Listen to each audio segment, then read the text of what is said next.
Abra a tua Bíblia na primeira carta de Paulo aos Coríntios, ainda no capítulo 1, nosso segundo sermão nessa série que se estenderá até o final do ano.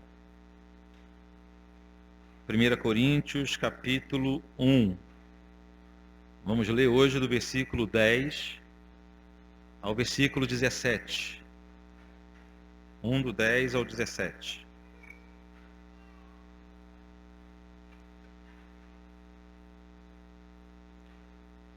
Rogo-vos, irmãos, pelo nome de nosso Senhor Jesus Cristo, que faleis todos a mesma coisa e que não haja entre vós divisões. Antes, sejais inteiramente unidos na mesma disposição mental e no mesmo parecer. Pois a vosso respeito, meus irmãos, fui informado pelos da casa de Cloé de que há contendas entre vós. Refiro-me ao fato de cada um de vós dizer: eu sou de Paulo, e eu de Apolo, e eu de Cefas, e eu de Cristo. Acaso Cristo está dividido? Foi Paulo crucificado em favor de vós, ou fostes, porventura, batizado em nome de Paulo? Dou graças a Deus, porque a nenhum de vós batizei, exceto Cripo e Gaio, para que ninguém diga que foste batizado em meu nome. Batizei também os da casa de Estéfanas. Além destes, não me lembro se batizei algum outro. Porque não me enviou Cristo para batizar, mas para pregar o Evangelho, não com sabedoria de palavra, para que não se anule a cruz de Cristo. Vamos falar com Deus. Pai querido, nós te louvamos, porque mais uma vez podemos ler uma porção das Sagradas Escrituras aqui nessa manhã. Nós clamamos agora pela atuação poderosa do Espírito Santo em nossas vidas, em minha vida e na vida dos meus irmãos, para que a tua igreja seja edificada através da tua palavra e o teu nome seja glorificado aqui nesse lugar mais uma vez, como sempre acontece, sempre que nos reunimos aqui, ó Pai. Em nome de Jesus. Amém. Amém.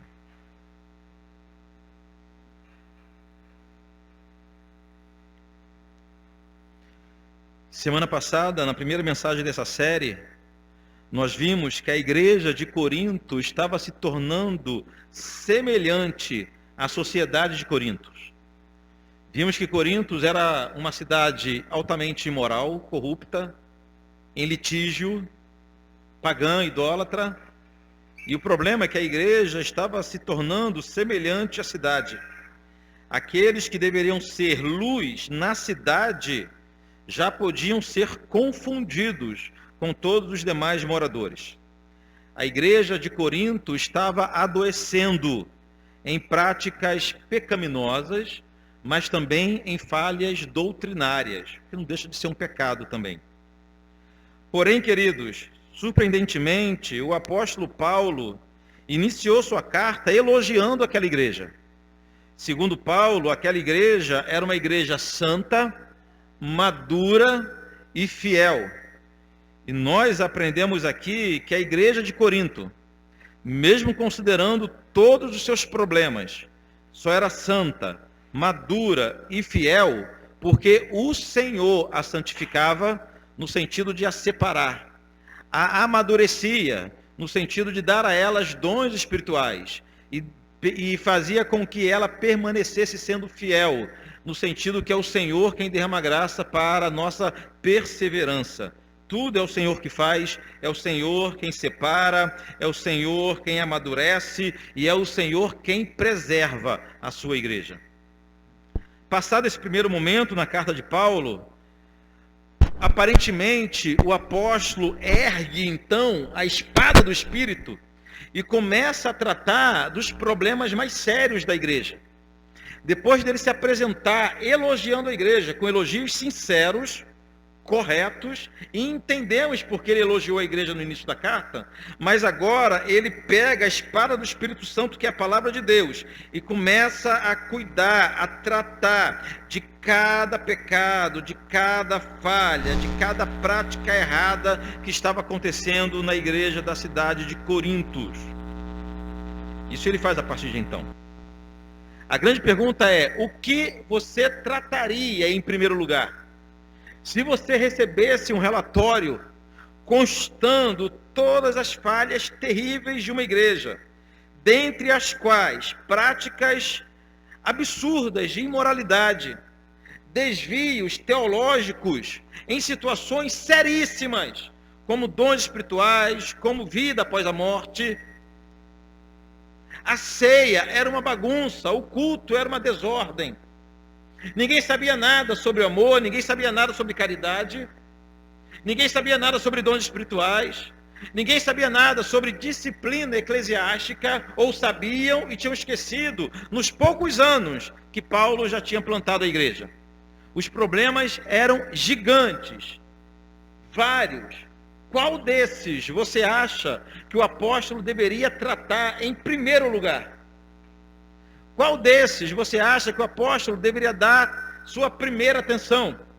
O que você acha mais grave para ser tratado em primeiro lugar numa igreja como essa? Eu acho que eu trataria da ceia, por exemplo, do culto, da liturgia. Eu acho a liturgia extremamente importante.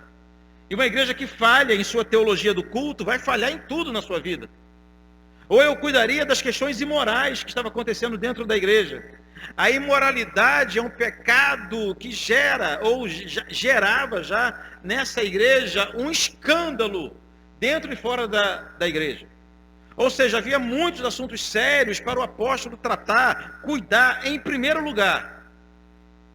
Mas em primeiro lugar, ele vai tratar da divisão que havia no corpo.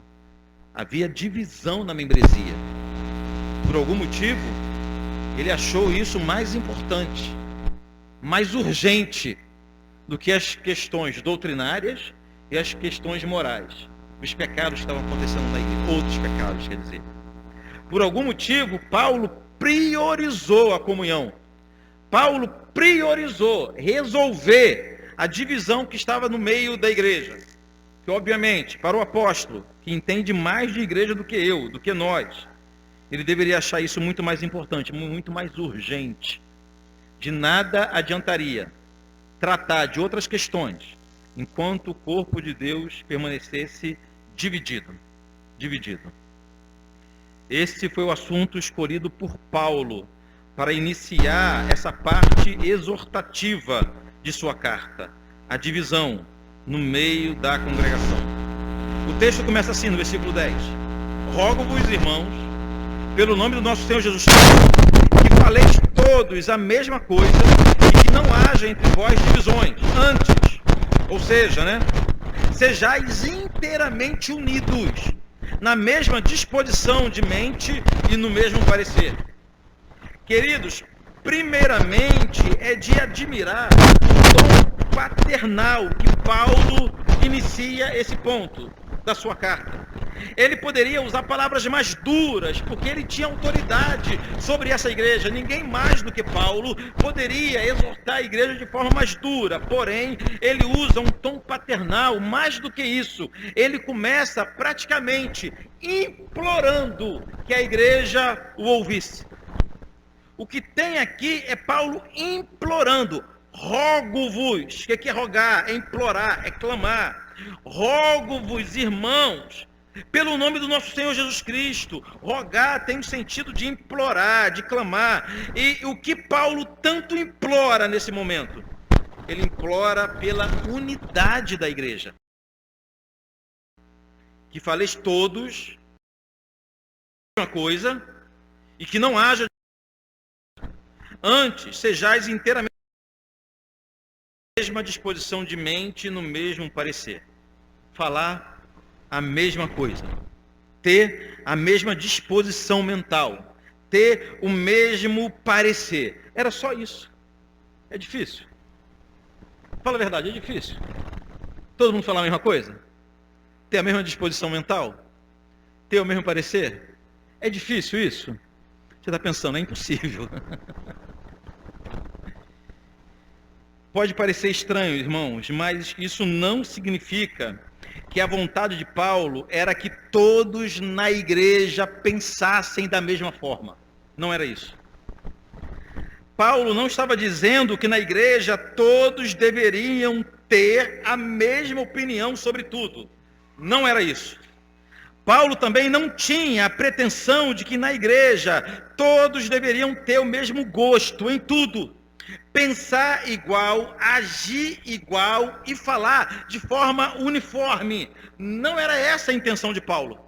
Paulo não estava sugerindo que deveria ser excluído quem pensasse diferente, agisse diferente ou falasse diferente. Nada disso.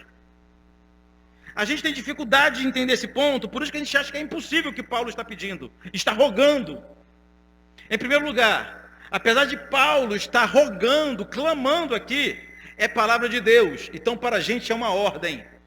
Mas a gente olha para essa ordem, para essa prescrição bíblica, e a gente chega à conclusão de que é impossível todos terem a mesma disposição mental e o mesmo parecer. Mas não é. Não é porque Paulo não está dizendo que todo mundo tem que pensar da mesma forma em tudo. Que todo mundo tem que ter o mesmo gosto, que todos têm que ter a mesma filosofia, a mesma teologia, concordar em todos os ramos da doutrina, em todos os detalhes da teologia, ter o mesmo coração em tudo. Não é isso que Paulo está dizendo. Paulo não está falando que nós precisamos uniformizar, abandonar a individualidade, a personalidade individual de cada um e nos conformar todos a um só modo de pensar, um só modo de falar, um só modo de viver, uma só forma de pensamento. Não é isso, não é uniformidade nesse sentido. Não é isso que Paulo está dizendo. O que Paulo estava suplicando aqui é que, preste atenção, mesmo considerando todas as diferenças, mesmo sabendo que a igreja local é formada por pessoas diferentes em praticamente tudo, ainda assim, todos deveriam trabalhar para entrarem em acordo, de forma que a igreja não ficasse dividida. É isso que Paulo está dizendo. Paulo está falando o seguinte: vocês são muito diferentes, vocês pensam diferentes, vocês têm gostos diferentes, vocês entendem diferentes algumas doutrinas, vocês são diferentes uns dos outros, mas o que ele está clamando é para que vocês entrem em acordo, para que a igreja não seja dividida. É unidade na diversidade. Compreende o que é isso? É unidade na diversidade. Não havia nenhuma pretensão de Paulo de que a igreja, ou que na igreja, todos concordassem em tudo, sempre, o tempo todo. Mas o apóstolo clamava para que os irmãos colocassem o bem da igreja acima das preferências pessoais. O bem da igreja, a saúde da igreja, acima de sua visão pessoal e particular. É isso que ele está dizendo, quando ele fala que todos têm a mesma disposição mental. Que todos tenham o mesmo objetivo para com a igreja. Ver uma igreja saudável, uma igreja se fortalecendo, uma igreja crescendo. E para tanto, eu não posso dividir a igreja toda vez que eu tenho uma discordância com algum irmão da igreja. Eu não posso dividir a igreja, gerar uma cunha na fenda do relacionamento da igreja toda vez que eu discordo de alguma coisa. Eu sei que para nós batistas isso é dificílimo. O batista está acostumado a arrumar problema com tudo, a criar tumulto com tudo, a fazer questão de tudo. A gente confunde isso o tempo todo. A nossa forma de governo, que é congregacional, a gente entende, não é que o povo governa a igreja. O povo não pode governar a igreja. Quem governa a igreja é o Senhor. O que nós entendemos é que a vontade do Senhor vai ser revelada à maioria dos irmãos. É isso que nós entendemos. Então, por exemplo, quando um assunto é colocado em discussão, o que eu tenho que avaliar não é o que eu gosto, o que eu quero, o que eu concordo. O que eu tenho que avaliar é o que é melhor para a igreja. Está me entendendo? A diferença é muito grande. Tem gente que acha que ser batista, cada um dá a sua opinião, aí você faz a conta, a maioria vence e acabou. Não pode ser isso. Não pode. Ser batista é todo mundo ir aos pés do Senhor e buscar a vontade de Deus. Em alguns momentos fala o seguinte: eu preferiria que fosse assim, mas para a igreja é melhor que seja dessa forma.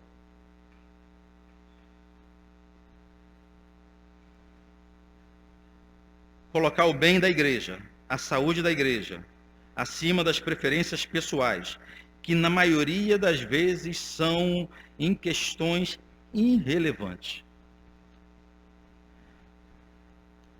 Então Paulo não está pedindo uniformidade. Paulo está clamando o seguinte: que na diferença de vocês entrem em um acordo, tenham o mesmo parecer. Entende o que é parecer? Que vocês, mesmo sendo diferentes, vocês entrem em um acordo e cheguem à mesma conclusão, tenham o mesmo veredito. Que vocês cheguem a um acordo para o bem do povo, para o bem do corpo. Porém, queridos, continuando no texto, Paulo denunciou que a igreja de Corinto estava vivendo justamente aquele pecado.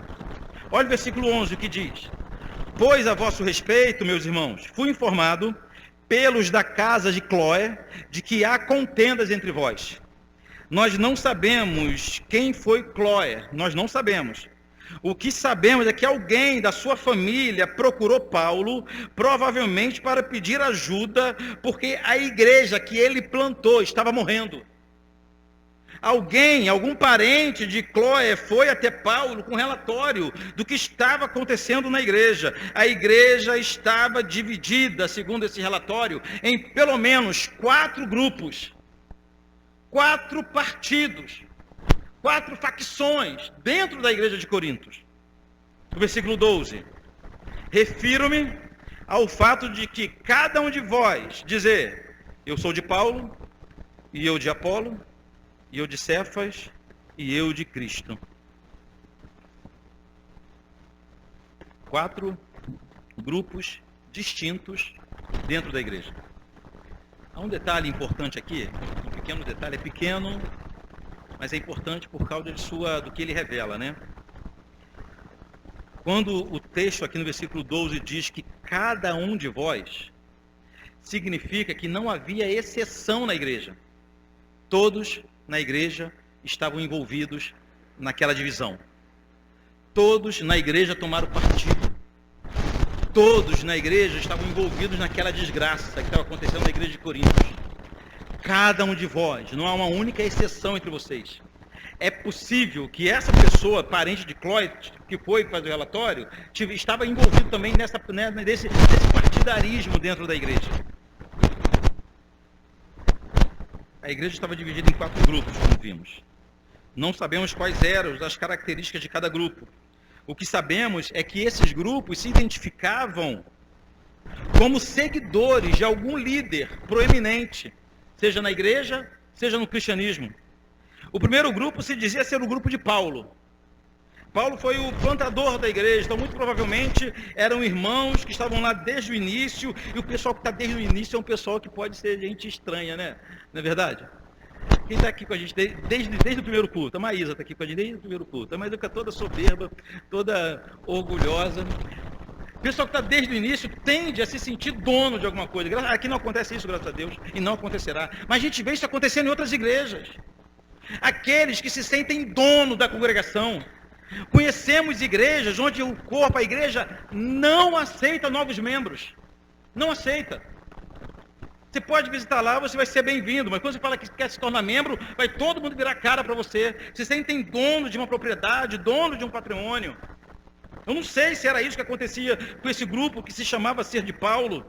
Ou talvez era um grupo mais ligado à teologia de Paulo. Paulo era um homem mais aberto, digamos assim, em sua teologia. De repente era um grupo mais liberal em sua teologia.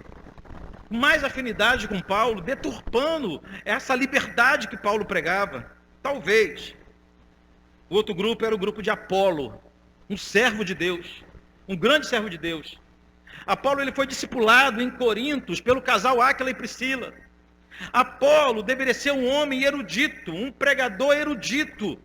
Ele veio de Alexandria, a capital da erudição naquele mundo antigo. Apolo deveria ser um pregador daqueles que arrebatavam o coração da multidão. Então é possível que o grupo de Apolo fosse um povo mais ligado à nova mentalidade, à filosofia. Poderiam misturar filosofia com teologia, isso dá uma bagunça. Enfim, provavelmente era isso. Gente aberta a novos pensamentos. Havia, segundo o texto, o grupo de Cefas, que é Pedro, né, irmãos? Não há nenhum registro que Pedro tenha ido a Corintos. Mas a teologia de Pedro era muito conhecida. Pedro era um homem mais ligado ainda às questões do judaísmo. Pedro era uma espécie de conservador, ou ultraconservador dos seus dias. De repente, na igreja, aquelas pessoas que estavam ainda querendo voltar às práticas do judaísmo, ou então era muito mais conservadora do que as outras, se sentiam ligados à teologia de Pedro, aí falava, eu sou de Pedro, eu não sou de Paulo.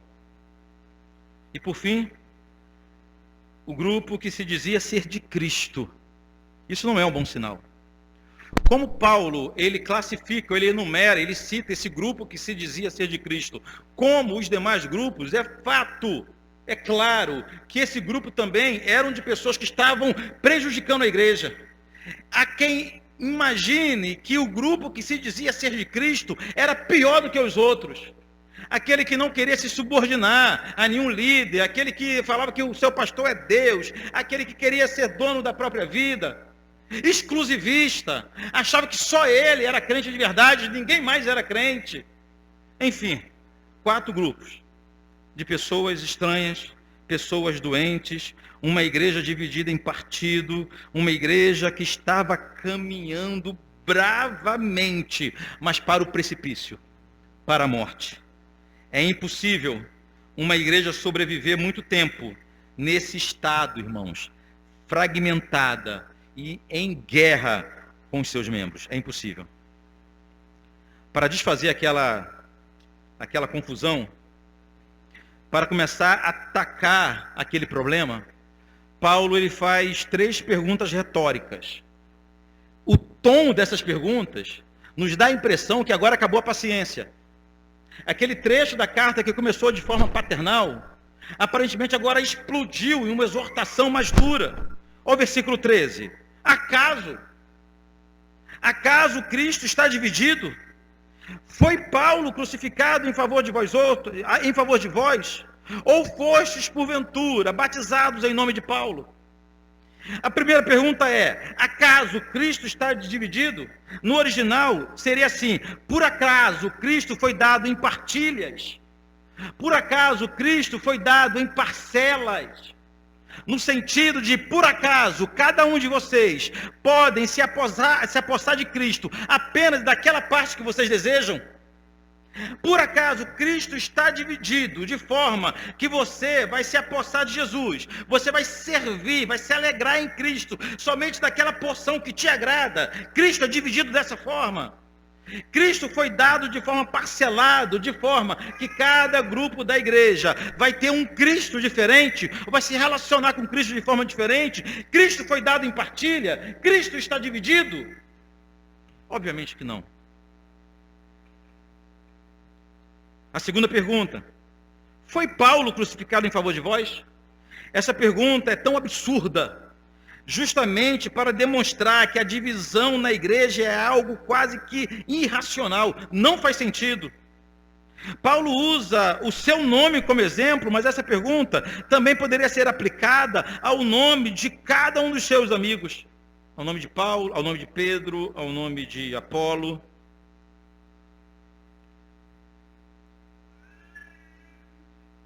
Foi Paulo que morreu por vocês? Essa é a pergunta. Foi Pedro que morreu na cruz? Foi Apolo que foi crucificado? A terceira pergunta. Fostes, porventura, batizado em nome de Paulo? Nesse ponto, Paulo resgata o sentido do batismo. Ele lembra aos crentes de Corintos que eles foram batizados pelo poder do nome de Jesus. Batismo que aponta para o sepultamento da velha natureza e a ressurreição para uma nova vida e para a inserção do crente no corpo de Cristo é algo que só pode acontecer pelo poder de Jesus. Paulo não tem poder para isso. Por melhor que fosse Paulo, por maior que fosse Paulo, ninguém poderia ser batizado em nome de Paulo. Por maior que fosse Pedro, Pedro era o líder. O principal líder da igreja no primeiro século. Ainda assim ninguém poderia ser batizado em nome de Pedro. Pedro não tinha poder para sepultar e nem ressuscitar ninguém, como Pedro não tinha autoridade nenhuma para inserir ninguém ao corpo de Cristo. O raciocínio é esse. A resposta para cada uma dessas perguntas deve ser, ou deveria ser, um sonoro não. Cristo não foi dado em partes. Nem Paulo, nem Apolo, nem Pedro foram crucificados. E ninguém foi batizado em nome de Paulo, em nome de Apolo e nem em nome de Pedro. Com isso, não há motivo algum para que a igreja permaneça dividida. Não há motivo algum. Mas a igreja se dividiu. A igreja se dividiu por aquele motivo, por aquela que chamamos de culto à personalidade. É uma forma de idolatria. Quando um servo piedoso, Paulo, Apolo, Pedro, homens piedosos, homens de Deus, foram colocados em um pedestal. E parte da igreja passou a seguir esses homens, ao invés de seguir o Cristo. Ao invés de olhar para Deus, somente passaram a olhar para esses homens. O culto, a personalidade é uma falha, é um pecado, é uma dificuldade da igreja, desde os primeiros dias até os dias atuais. É muito fácil nós encontrarmos cristãos que pautam a sua vida, que fundamentam a sua vida pelo que um homem diz e não pelo que a palavra de Deus diz. É muito fácil. As grandes heresias da humanidade, os grandes desvios doutrinários do passado e do presente são causados por causa disso. Porque o homem, ele atinge uma magnitude, um apogeu, ele atinge um status de inquestionável, de perfeito. E quando daqui a pouco os crentes estão seguindo esse homem, seguindo esse pregador, seguindo esse profeta. Muitas das vezes o próprio homem fomenta isso, é verdade.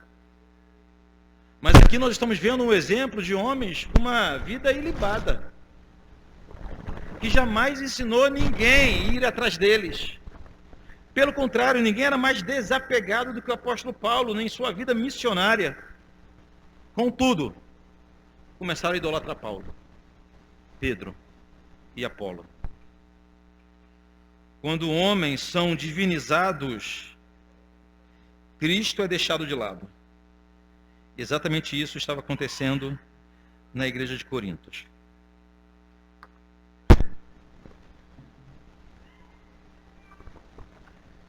Então, queridos, de tudo que Paulo tinha para tratar, ele começou com esse problema da divisão. Porque ele entendia como que a unidade é fundamental para a vida da igreja. A unidade dos crentes é um assunto tão caro, que foi tratado várias vezes nas cartas apostólicas. O Antigo Testamento trata dessa necessidade de comunhão entre os irmãos, e o próprio Cristo também tratou desse assunto. É um assunto, uma questão recorrente em toda a Bíblia, a necessidade dos crentes viverem em unidade. A Bíblia toda dá ensinamentos sérios sobre os perigos da divisão ou das divisões no meio da congregação, a Bíblia inteira. Olha o que diz Tiago, capítulo 4, versículo 1, eu vou ler para os irmãos. Tiago 4, 1 diz assim: de onde procedem guerras e contendas que há entre vós? De onde, senão dos prazeres que militam na vossa carne? Ou seja, do pecado. Então, segundo Tiago, as desavenças, as divisões na igreja são frutos de carnalidade. É a carne aqui no sentido de pecado, é nossa carne que trabalha pela divisão. Isso acontece quando insistentemente queremos impor a nossa vontade, o nosso gosto pessoal para todos dentro de uma congregação. É carnalidade que é o nome disso.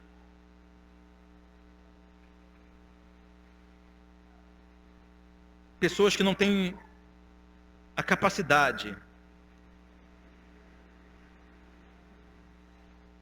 de de terem seus pedidos negados, por exemplo. Pessoas que não conseguem viver com um não. Pessoas que querem de qualquer forma impor sua vontade, o seu gosto no meio da congregação. Imagina que loucura seria isso. Que loucura seria isso. Alguns lugares a gente entra, a gente percebe que é assim. Quando a gente entra. Uma vez eu entrei numa igreja que era julho, tinha ainda os enfeites de Natal pendurados lá na igreja. Tinha uns cartazes estranhos por tudo quanto é lado. E outros sinais que eu fiquei pensando, rapaz, aqui é o lugar que todo mundo manda. Cada um faz o que quer aqui. A gente estava numa igreja, não sei se a Tati vai se lembrar. A igreja trouxe um cantor, não vou lembrar agora o nome do irmão, para fazer uma programação, culto domingo. Então o irmão cantou, irmão bom, não vou Salvador maravilhoso, Gerson Borges. Muito pregou uma bênção. Irmão, não tem nem mais nada para eu falar. Vamos finalizar o culto? A irmã se levantou, não, finalizar não, tem que fazer os anúncios. Vamos pular para frente, ó, segunda-feira tem culto na casa da irmã fulana.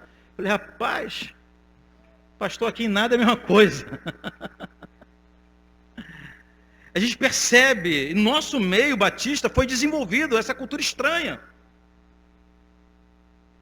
Ninguém percebe que viver em comunidade, que o congregacionalismo batista significa todos entrarem em acordo e ter o mesmo parecer. Não é cada um fazer o que quer, nunca será assim. Porque segundo Tiago, não foi apóstolo, mas foi irmão de Jesus, ele disse que o que gera contendas e desavenças no meio dos crentes é o pecado. É o pecado. Escrevendo aos Romanos, Paulo ensinou como viver em unidade. Romanos capítulo 15, versículo de 5 ao 7. Ele nos dá esse segredo, né? Romanos 15, 5 ao 7, Paulo escreveu o seguinte: ora, o Deus da paciência, olha que maravilha. Ele chama o nosso Deus de Deus da paciência. O Deus da paciência e da consolação vos conceda o mesmo sentir de uns para com os outros, segundo Cristo Jesus, para que, concordemente e a uma voz, glorifiqueis ao Deus e Pai do nosso Senhor Jesus Cristo. Portanto, acolhei-vos uns aos outros, como também Cristo nos acolheu, para a glória de Deus. Queridos, vocês perceberam que nesse texto que eu acabei de ler, o apóstolo Paulo faz uma oração e uma exortação. O apóstolo Paulo faz uma oração e depois ensina a igreja a agir. Nos ensina como orar, pela unidade da igreja, mas nos ensina também o que devemos fazer pela unidade da igreja. Na oração ele disse que o Deus da paciência e da consolação vos conceda esse sentimento um para com os outros. Paulo identifica que é um dom de Deus nós nos conformarmos uns aos outros. É um dom divino. É algo que extrapola a nossa capacidade. Nós não conseguimos naturalmente exercermos comunhão uns com os outros. Precisa de uma intervenção divina para isso. Porém, Paulo termina dizendo, acolhei-vos uns aos outros. Ou seja, você vai orar e trabalhar. Orare e labutare, como diria Calvino. É orar e trabalhar. Não apenas orar, mas você vai fazer por onde desenvolver um bom relacionamento com todos. É missão nossa, é tarefa nossa. Aí você pode pensar o seguinte, mas pastor, como que eu vou acolher no coração? Porque aqui, gente, o verbo acolher no original aponta para o fato de nós recebermos, tanto em nossa vida, como em nosso coração, como também em nosso lar, ou seja, no nosso convívio. O verbo aponta para nós recebermos no nosso convívio todo tipo de pessoa dentro da congregação. Aí a pergunta que você está fazendo agora é o seguinte: como que eu vou receber pessoas tão estranhas? Como que eu vou acolher no meu convívio pessoas tão diferentes? Como que eu vou acolher no meu convívio gente que a gente não se dá muito bem, que a gente não se conforma, a gente não tem conformidade? Como que eu vou fazer isso? O próprio apóstolo nos dá o segredo da vitória, se é isso que você quer. Acolhei-vos uns aos outros, como também Cristo nos acolheu. O raciocínio é simples. É fácil da gente entender. A gente que finge que não entende. Sabe como que Cristo nos acolheu? Cristo nos acolheu quando nós ainda éramos seus inimigos. Cristo nos acolheu em um estado que ninguém mais nos acolheria.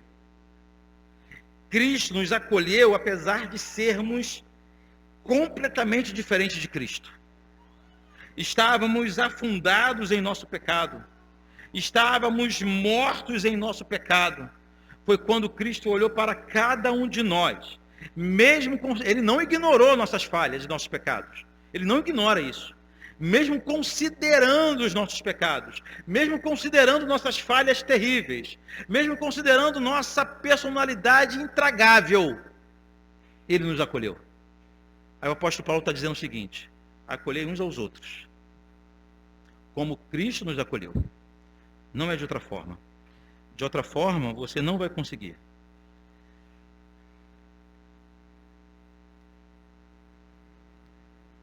A ideia desse acolhimento, irmãos, é trazer para a minha vida. Que eu traga cada um para a minha vida.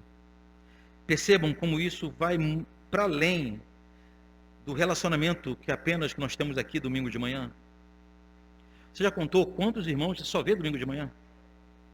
Sabe, contou com quantos você só fala domingo de manhã? Já percebeu isso? O WhatsApp não é a mesma coisa. O WhatsApp não conta. Mas quando a gente bota na ponta do lápis, da forma que nos relacionamos com a igreja, a gente tem um grupo que a gente se dá bem, se fala o tempo todo, mas a grande parte, 90% dos irmãos, a gente vê num domingo e vamos ver no outro de novo. E no outro de novo. Aí quando eu falto um domingo, eu fico 15 dias sem ver aquele irmão. E não faz a menor falta para a minha vida. É disso que a carta de Paulo está combatendo. Não é apenas ter comunhão, ter unidade, frequentar o mesmo lugar, mas é trazê-los para a sua vida. E você fazer parte da vida de alguém também. Então, quando tivermos dificuldade de acolher alguém, basta nos lembrarmos de quem nós éramos quando Cristo nos acolheu. Você se lembra? Dá até vergonha, não é verdade? Mas, queridos, a unidade da igreja foi motivo de oração de Jesus. Veja como isso é sério. Jesus orou pela unidade da igreja. Segundo Jesus, a unidade da igreja tem o poder de revelar o amor de Deus a todos, principalmente ao mundo. Em sua oração sacerdotal, como é chamada, em João, capítulo 17, a partir do versículo 20, Jesus fala o seguinte: rogo, é o início da sua oração. Mas a partir do versículo 21, ele diz o motivo de sua oração: a fim de que todos sejam um, como tu és comigo. Eu vou ler de novo. A fim de que todos sejam um, e como és tu, ó Pai, em mim, e eu em ti, também sejam eles em nós, para que o mundo creia que tu me enviastes. Eu lhes tenho transmitido a glória que me tens dado, para que sejam um, como nós o somos. Eu neles, Jesus está falando da gente, eu neles, tu em mim, a fim de que sejam aperfeiçoados na unidade, para que o mundo conheças que tu me enviastes e os amastes, como também amastes a mim. Olha a oração de Jesus magnífica. Jesus está dizendo o seguinte, que se nós tivermos uma unidade santa, se for gerada em nós uma unidade, tal qual Cristo está unido com o Pai. O desejo de Jesus que nós estejamos unidos uns aos outros, Ele, Cristo, unido a nós e Ele unido ao Pai, de forma que estão todos entrelaçados em um laço de amor. Uma união perfeita, ao ponto do mundo olhar para a igreja e concluir de que é verdade. É verdade. Deus enviou seu Filho e Deus amou a igreja. A conclusão que o mundo chegaria. Oração de Jesus. Jesus orou por nossa unidade. Mas, irmãos, um dos textos mais importantes sobre a necessidade da unidade foi escrito pelo próprio apóstolo Paulo, aqui mesmo na primeira carta aos Coríntios. Mas lá para frente, no capítulo 12, e dessa vez eu vou pedir para todos abrirem, em 1 Coríntios capítulo 12.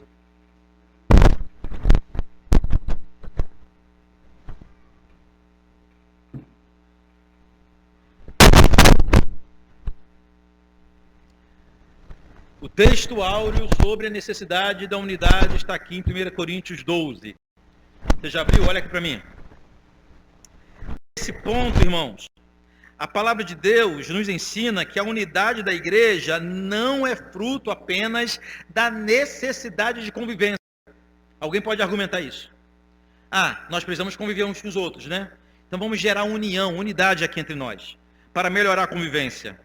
A Bíblia não exige unidade apenas para pôr ordem ao caos. Tem gente que encara isso. Encara a unidade apenas como um elemento utilizado por Deus para colocar em ordem, para isso não virar uma bagunça. A unidade da igreja não é uma convenção social. Ou seja, nós não somos unidos porque faz bem ficar unido. Faz bem viver unido. Porque é assim que nos organizamos como instituição. Não é isso. A unidade da igreja não é apenas uma questão de que a união faz a força. Nós não devemos ser unidos porque somos mais fortes unidos. É verdade isso. Isso tudo é verdade. Tudo que eu falei, a unidade gera boa convivência, põe ordem ao caos, nos permite viver de forma civilizada, é uma convenção social, a união faz a força, mas nada disso é o fundamento da unidade da igreja. A raiz, a razão de existir, a união entre os irmãos, tem um sentido mais profundo, mais sublime e mais eterno. Segundo a palavra de Deus, os crentes devem ser unidos uns aos outros, porque todos eles pertencem ao mesmo corpo. O fundamento da nossa unidade é o fato de pertencermos ao mesmo corpo, e não é um corpo qualquer, é o corpo de Cristo. A igreja, os cristãos são unidos porque eles são inseparáveis enquanto membros do mesmo corpo. Inseparáveis. A analogia do corpo não é apenas a forma mais perfeita de retratar a membresia de uma igreja, mas a analogia do corpo é a forma mais perfeita de calar a boca de qualquer argumento que possamos usar para vivermos de forma isolada na igreja. Vamos ver esse texto? 1 Coríntios 12, a partir do versículo 12 também. Porque assim como o corpo é um, é assim que está na tua Bíblia? Porque assim como o corpo é um, e tem muitos membros, e todos os membros, sendo muitos, constituem um só corpo. Assim também com respeito a Cristo. Paulo dá uma divinizada nesse argumento. Quando ele afirma que o corpo que ele vai tratar aqui é o corpo de Cristo, muda toda a intenção do coração de qualquer pessoa. Quebra nossas barreiras. Assim também com respeito a Cristo. Versículo 13. Pois em um só Espírito, todos nós fomos batizados em um corpo, quer judeus, quer gregos, quer escravos, quer livres. E a todos foi dado a beber de um só Espírito. Ou seja, irmãos, por uma obra do Espírito Santo, todos nós, pessoas completamente diferentes, umas das outras, fomos unidos agora no mesmo corpo. Só o Espírito Santo pode operar isso. Seguindo no texto, Paulo explica que a diversidade no corpo não é um acidente. A diversidade no corpo não é um problema. A diversidade no corpo não é fruto de nosso pecado. A diversidade no corpo, na verdade, é uma bênção. A diversidade é uma bênção. Ele nos fez assim, justamente porque o corpo precisa de membros completamente diferentes uns dos outros. Ele nos explica isso. Olha o versículo 14. Porque também o corpo não é um só membro, mas muitos. Se disser o pé, porque não sou mão, não sou corpo, nem por isso deixa de ser corpo. Se o ouvido disser, porque não sou olho, não sou corpo, nem por isso deixa de ser corpo, deixa de o ser. Se todo o corpo fosse olho, onde estaria o ouvido? Se todo fosse ouvido, onde estaria o olfato? Olha, irmãos, que riqueza. Que riqueza. Paulo está ensinando o seguinte, cada um tem seu jeito, seu dom, seu talento, sua aptidão, sua capacidade de compreensão, sua disponibilidade, sua disposição.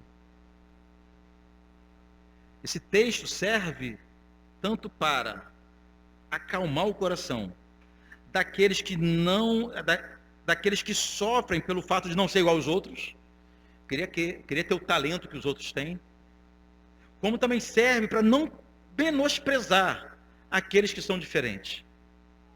Às vezes que tem um talento diferente, tem menos disponibilidade, tem menos acesso, tem menos recurso, tem menos compreensão. Não há distinção. A glória é que todos pertencem ao mesmo corpo. O versículo 18 começa com aquele mais que eu amo, né? Mas aqui é para contrapor tudo que ele falou até então, uma conjunção adversativa, né? Mas você tem esses que sofrem por ser diferentes e querem, e acham que na igreja todo mundo precisa ser igual, mas Deus dispôs os membros, colocando cada um deles no corpo como lhe aprove. Olha que maravilha! Quem define a função, a existência em primeiro lugar. Quem define a existência de cada membro é o Senhor. E quem define a função, a funcionalidade de cada membro também é o Senhor. Como alguém pode se opor a algo assim? Versículo 19. Se todos, porém, fossem um só membro, onde estaria o corpo? O certo é que há muitos membros, mas um só corpo. Na última parte dessa analogia, Paulo deixa claro que, por mais que sejamos tão diferentes, somos completamente dependentes uns dos outros. O fato de você ter mais talento não significa que você é independente. O fato de você ser mais bonito não significa que você é independente. O fato de você ter mais recursos não significa que você é independente. Você é dependente. Por mais nobre que seja a sua função no corpo, você é dependente daquele membro mais simples do corpo. A partir do versículo 21. Não podem os olhos dizer à mão, não precisamos de ti. Nem ainda a cabeça aos pés, não precisamos de vós. Pelo contrário, os membros do corpo, que parecem ser mais fracos, são necessários.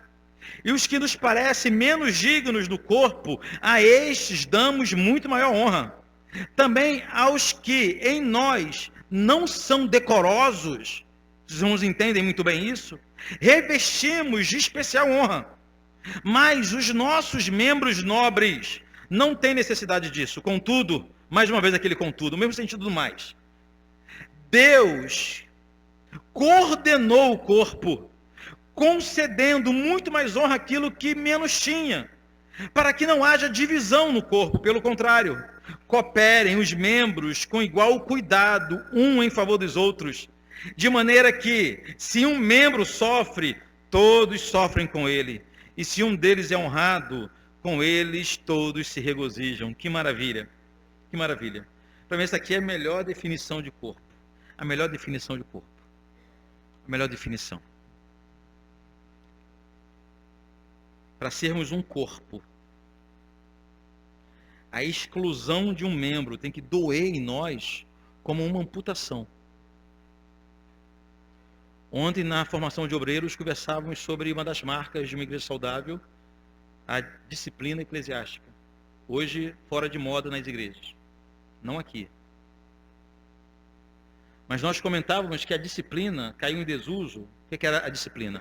As pessoas tinham seu pecado exposto num culto de membro e eram excluídas da igreja. Por um tempo, definitivamente, dependendo do caso. O exercício da disciplina caiu em desuso porque faziam mau uso da disciplina antigamente. Eu sou testemunha de como se excluía as pessoas com um sorriso no rosto. Tinha prazer de botar alguém para fora da igreja. Enquanto que a exclusão do membro, se necessária, e Jesus falou que às vezes é necessário. Pecador impenitente no meio da congregação deve ser desligado da membresia. É Jesus quem nos ensinou assim. Não o pecador impenitente. Aquele que já foi procurado uma vez, duas vezes, o irmão já tentou tratar, o pastor já tentou tratar, a igreja já tentou tratar, e ainda assim ele não muda a sua atitude. O impenitente deve ser excluído da membresia da igreja, porém, com lágrimas nos olhos, não com um sorriso. O que é isso? Porque somos todos membros do mesmo corpo. Na última frase desse texto, a Bíblia dá um golpe fatal na mentalidade moderna de querer ser crente sozinho. Olha o versículo 27. Ora, vós sois corpo de Cristo e individualmente membros do corpo. Ninguém é corpo sozinho. Ninguém é igreja sozinho. Ninguém é congregação sozinho. Ninguém. Isso é um debate que não faz nem sentido. Jesus nunca falou que você é corpo do Espírito Santo. É corpo sozinho, é templo sozinho do Espírito Santo. Que você sozinho é igreja. Nunca falou. Vós sois igrejas. O coletivo dos crentes é a igreja. Vós sois corpo. E a Bíblia deixa claro que individualmente somos membros, não corpo. Então temos vida, estamos vivos enquanto estivermos ligados ao corpo. Um membro fora do corpo vai morrer em poucos instantes, em pouco tempo. Resumo então desse texto, irmãos. Só estamos ligados a Cristo se estivermos ligados uns aos outros, ligados aos nossos irmãos. Essa é a vontade de Deus para a igreja, e era sobre isso que Paulo estava tratando no início de sua carta, quando atacou a divisão no meio da congregação. Eu quero terminar com algumas aplicações. Primeira, é compromisso de todos trabalhar pela unidade da igreja. Gerar divisões e contendas é missão do adversário da igreja. É ele, e ele não precisa de ajudante para fazer isso. Ele já trabalha muito bem. Trabalhe pela unidade. Você está insatisfeito, você está contrariado, conversando com outra pessoa no corredor, você não vai resolver nada. Você vai estar sendo utilizado pelo inimigo da igreja para gerar problema na sua igreja. Está contrariado? Está insatisfeito? Não gostou de alguma atitude? Está em dúvida sobre alguma atitude? Procure as pessoas responsáveis para te esclarecer. Trata disso com quem de direito. Algum irmão te chateou, você vai a ele, não vai a mim, não vai a outra pessoa, vai a ele. Conversa com ele, com espírito de piedade. Trabalhar com afinco, trabalhar pela unidade do corpo, é responsabilidade de todos nós. Devemos lutar contra a nossa vontade para firmarmos bons laços com nossos irmãos. Como eu disse, é natural nosso nos excluir, nos afastar, ter uma vida mais regrada, ainda mais nos dias de hoje. Cada um quer ter uma vida particular, onde menos pessoas têm acesso. Mas não é isso que a Bíblia nos ensina. Não é isso que a Bíblia nos ensina. A Bíblia nos ensina a abrir nossa casa, abrir nossa vida, abrir nosso lar. Isso só é feito de forma intencional. Isso não vai fluir do seu coração.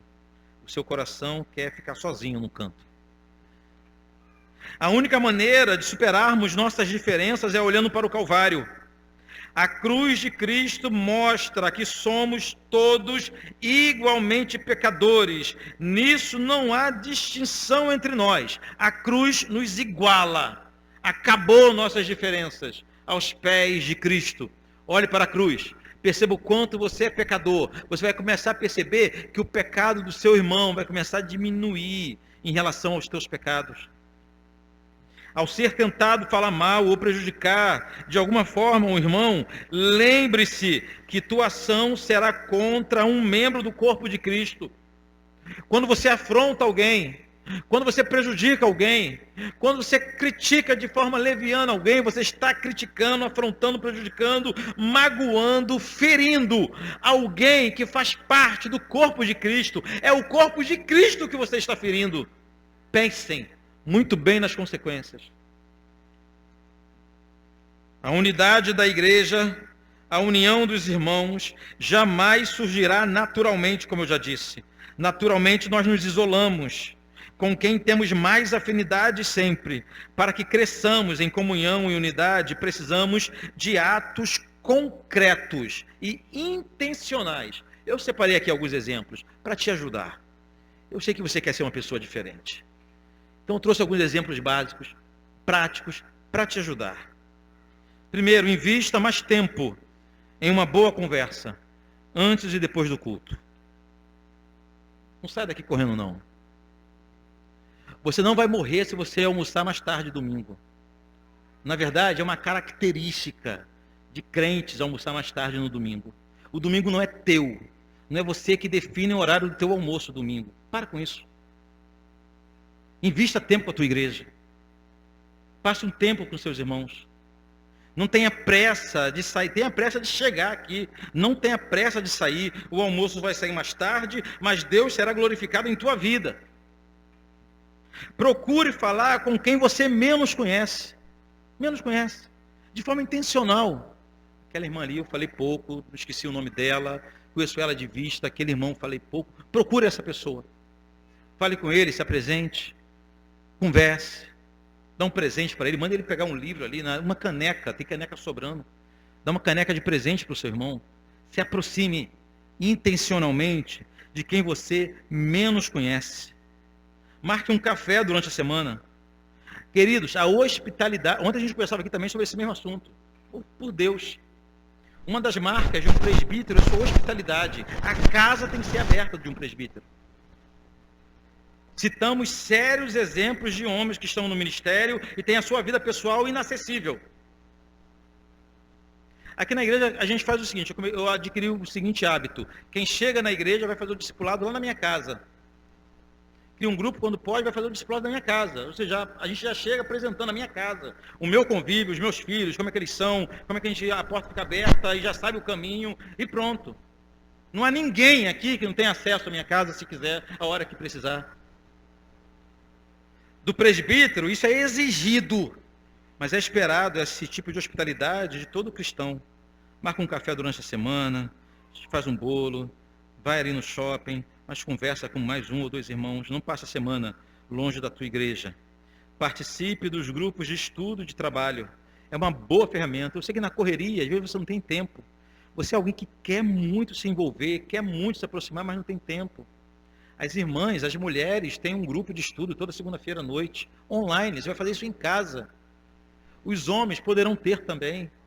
Mas aproveite essas oportunidades.